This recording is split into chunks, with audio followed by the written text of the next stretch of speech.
dry your filament. Hygrometer. Dryer. Desiccant. Your filament is wet. Moisture. Proper filament Hygroscopic. storage. Filament dryer. Wet Dry filament. box. Stringing. Humidity. Stop! From the minute I got into 3D printing, I feel like I've been hearing about the horrors of wet filament. Scrolling through Reddit or Facebook groups, you'd think that literally every possible print quality issue was somehow related to wet filament. Heck, probably one of my first 3D printing accessory purchases was a box full of vacuum bags and a USB vacuum pump, despite the fact that I only had 5 rolls of filament, none of which were actually hygroscopic. And while I know that all filament absorbs some moisture, they don't absorb the same amount at the same rate. What's more, not each of them will be equally impacted by said moisture. And to be honest, my personal experience has at times conflicted with a lot of what I've seen online. That's why I set out to answer this question once and for all. Which filaments actually require drying, and which ones aren't worth the time, effort, and electricity to dry? To keep me honest and to keep my laziness at bay, at the end of this video, I'm going to present my work to the master of 3D print strength testing, Stefan from CNC Kitchen, and I'm going to ask him to give me a grade, which is all the motivation I need to be thorough. Okay, more thorough than I normally would be. Let's get after it. Fortunately for all of you, I have a unique advantage over many of the other wonderful 3D printing content creators out there. No, I may not be the most scientifically thorough, or the most experienced, or the smartest, or even the funniest, but I do live in Tel Aviv, where humidity averages around 75% almost year-round. I'm also much lazier than most of them, and I regularly leave my filament all over the place, soaking up moisture. The end result is that I have hundreds of rolls of virtually every type of filament known to man, all in pretty bad shape. What's more, my good friends over at Sunlu were kind enough to not only sponsor this video, but also to send over their brand new E2 filament dryer, which is, as far as I know, the only dryer on the market that can reach a staggering 110 degrees C, which is going to be absolutely necessary if we want to properly dry and test some of the more exotic materials on this list. Seriously, I've actually tried drying some of these materials in multiple other dryers, including what I would have considered my best filament dryers in the past, and the results were absolutely staggering. I kind of realized that after opening some of these materials, many of which are not cheap, I've basically never been able to successfully dry them enough to get them back to where they're actually printing well, until now.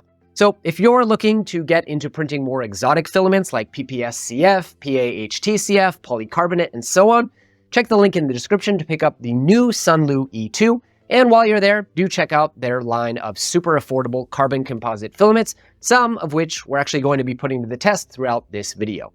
Oh, and a fun side note, because this dryer reaches such a high temperature, it actually also doubles as an annealing oven, so you can use it to anneal your parts instead of putting toxic plastics in the same oven you use for food.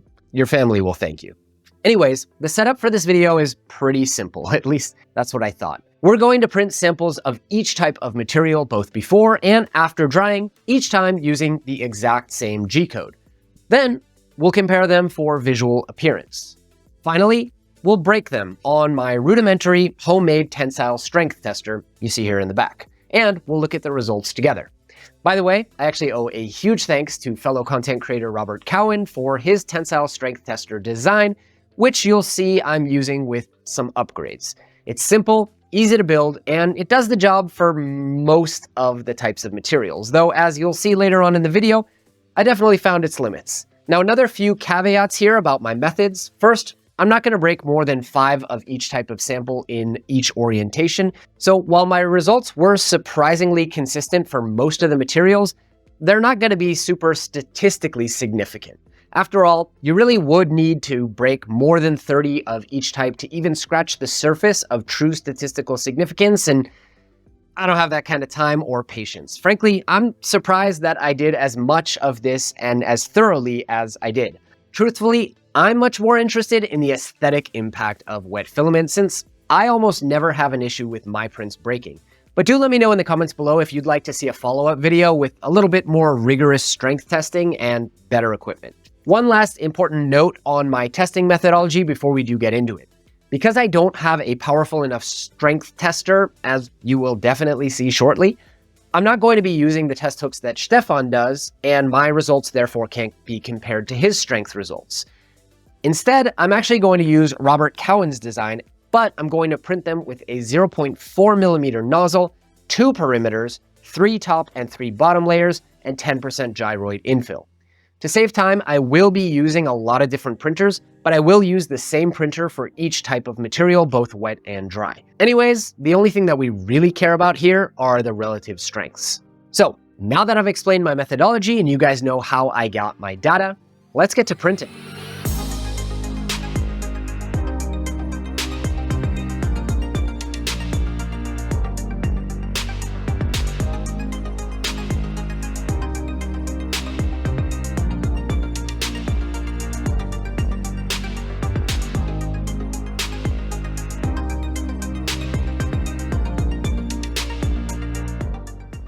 As I mentioned before, I'm most interested in the visual differences between wet and dry filament. So first, let's start off with side-by-side comparisons of each of the filaments I tested with wet on the left and dry on the right. This will also familiarize you with the long list of filaments that we tested so that you can pay special attention to the ones that you're curious about when we actually get to the strength testing.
All right, looking at these results, I think the conclusions are pretty clear. The only filaments that are noticeably affected, at least as far as aesthetics are concerned, are PETG, TPU, and nylons. PLA, ABS, ASA, you probably don't need to worry about storage or drying within reason. I mean, if your filament is falling apart and crumbling in your hands, maybe.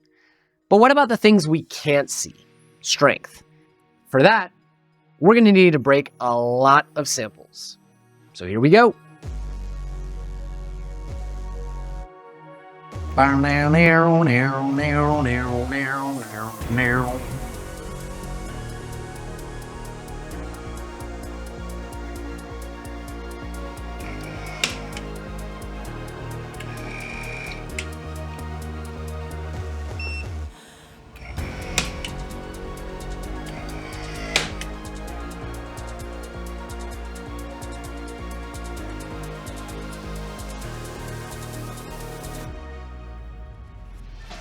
All right, let's go ahead and take a look at the results. ChatGPT and I went through all the data, we created beautiful pivot tables, and then we made charts out of these pivot tables. Initially, I was going to present my data not only in newtons and kilograms, but also in newton meters and megapascals.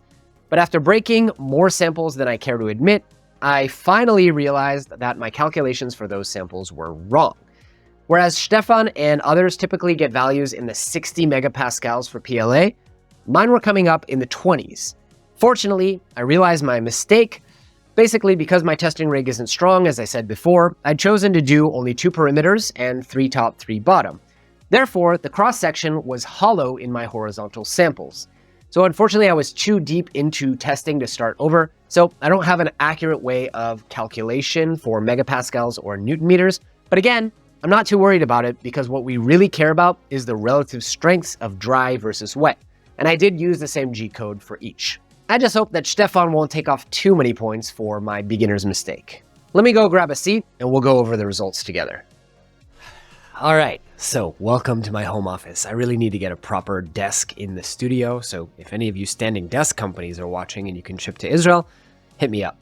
Anyway, let's look at our data. You can see here that I put together a whole spreadsheet. We'll get to the red values in a little bit, and just marked out everything. I marked out, each material, wet, vertical, what it was printed on, wet, horizontal, what it was printed on. As I mentioned before, all of the same types of materials were all printed on the same machines. So all PLA was printed on an A1 Mini, all PC on a P1S, all PETG was printed on a Mark 4S Prusa, and on and on and on and on. In fact, all the carbon fiber composites were all done on the K2 Plus. Any type of nylon without carbon fiber was all done on the P1S, and so forth. I then took the samples. Some of them you can see I didn't have that many samples, but for most of them I did 5 samples if I was able to break them. And then I got the average in newtons, the average in kilos, and then the average in newton meters and megapascals. But these values are actually probably not correct because of the issue that I brought up before with not filling out the entire thing.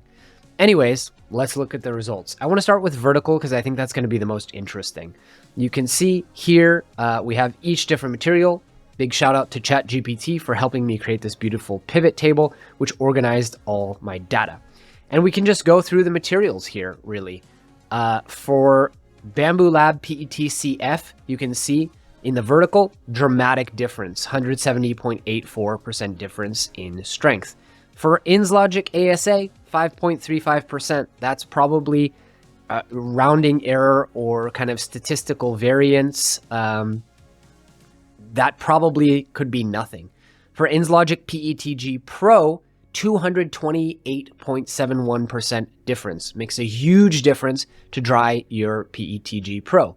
But for InsLogic PLA, negative 2.1% difference. Again, a rounding error, statistical kind of, there's a term, but the term is not coming to me. Anyways, for InsLogic TPU, again, in the vertical, huge difference, 113.5%. But for matte PLA, well, it's 40% difference. So that's significant. For Polylite ABS, negative 1.48, that's a rounding error. For Polymaker PETG, however, it's about a 15% difference between dry and wet. Again, I'm not going too much into the actual values or even necessarily comparing the values between Polymaker PETG and InsLogic PETG, because really what we're interested in is each material's difference or incremental strength based on whether it's dry or not.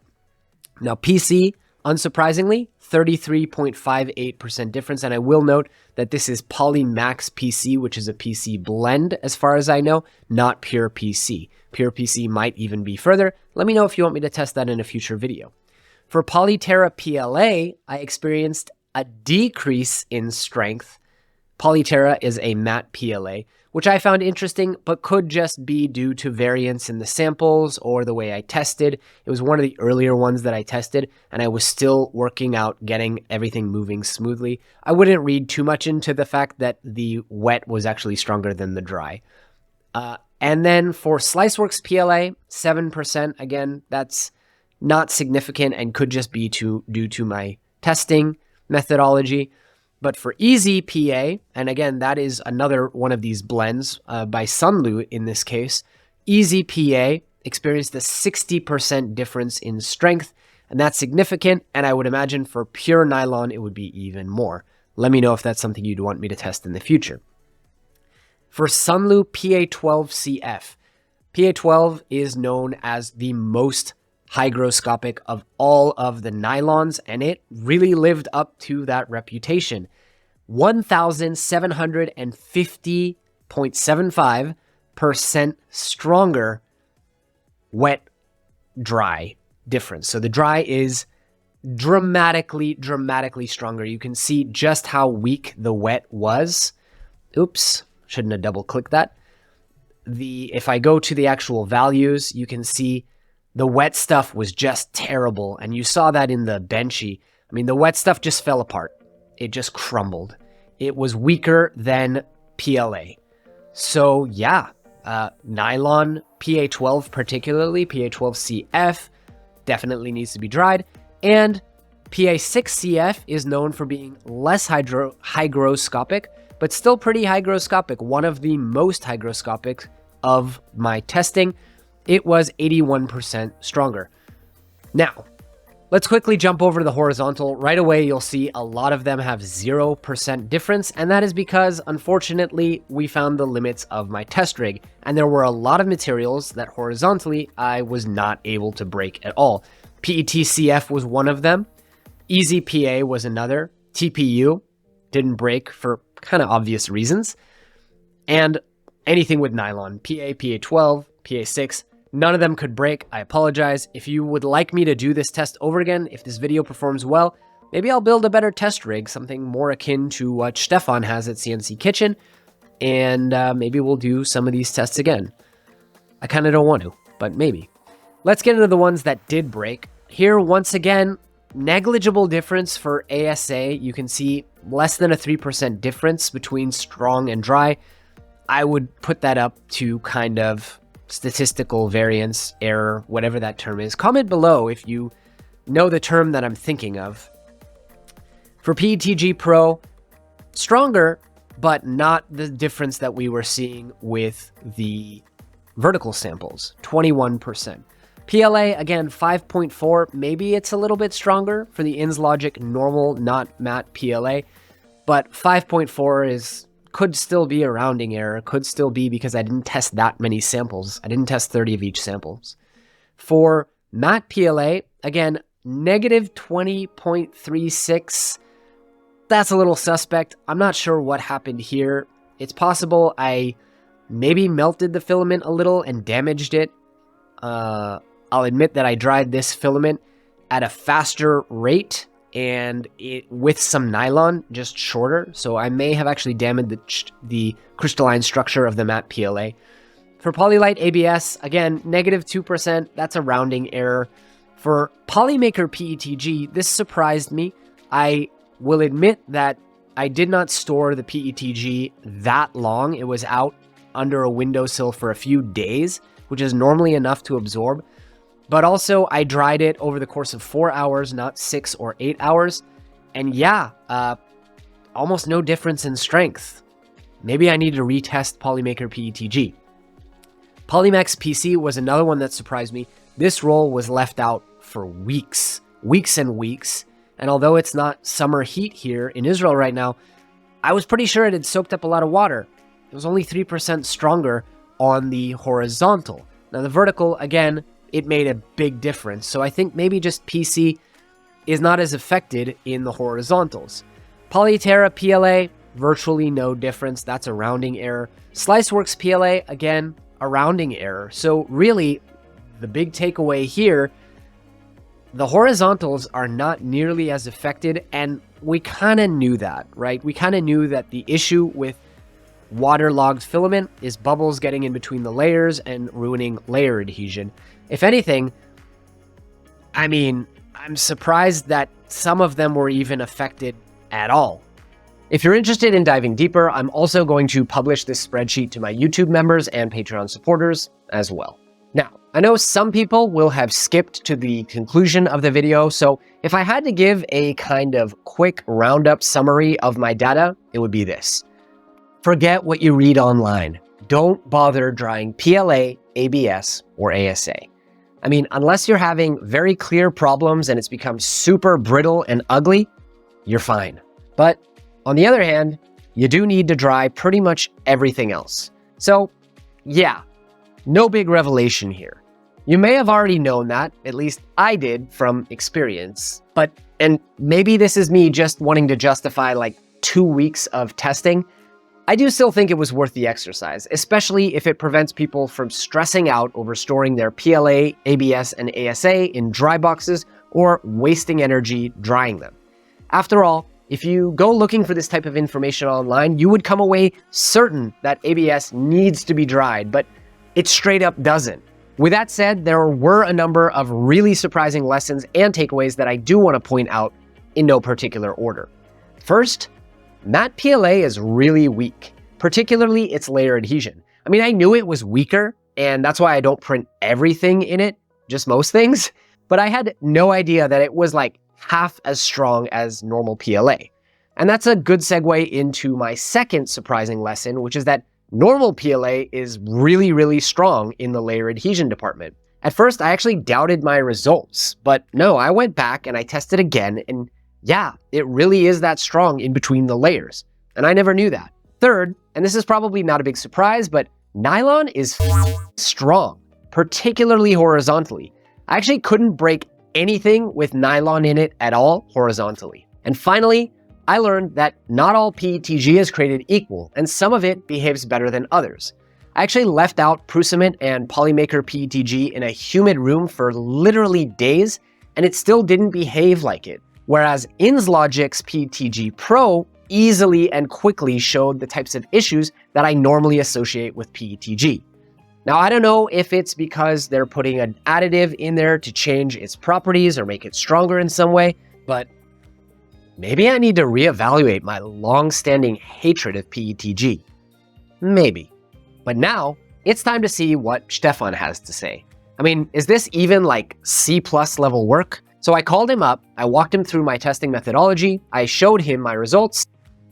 I guess my takeaway was that drying matters for vertical almost exclusively, layer adhesion, anywhere from 20% on the lowest side to 1,750% on the highest side, and kind of everything in between. I think you can definitely see a consistency, and the consistency in terms of that, like every sample that you printed wet was weaker than the one that you printed dry. So I think that definitely backs the conclusion that there is a definite impact. I don't know what other variables that you changed. So did you at first print your wet samples and then just dried all of the filaments and then printed them again exactly with the same G code? Exact same G code, yeah. Yeah. So there should be something to it. And there is a reason why, like in professional polymer processing, materials need to be dried. It's degradation of the material, but also process stability. And if you want to have like strong functional parts, I think drying is essential. And the more technical the materials get, usually the more necessary it is to dry the material. Based on everything you see, if you had to rate the work that I've done here, the setup, the rigorousness of the science, what's my honest grade? Would definitely give you like a B+. I'll take it. I think you did it kind of exactly as I would have tried it. Take a material like right off the shelf, print a sample, dry the roll, print it again with exactly the same G code. The thing that you can't compare megapascals isn't, I think, a huge problem in this case, because you have the same samples. You should have the same like surface area. So this kind of like is nothing that should have an impact. And then just compare forces, and that's totally legit.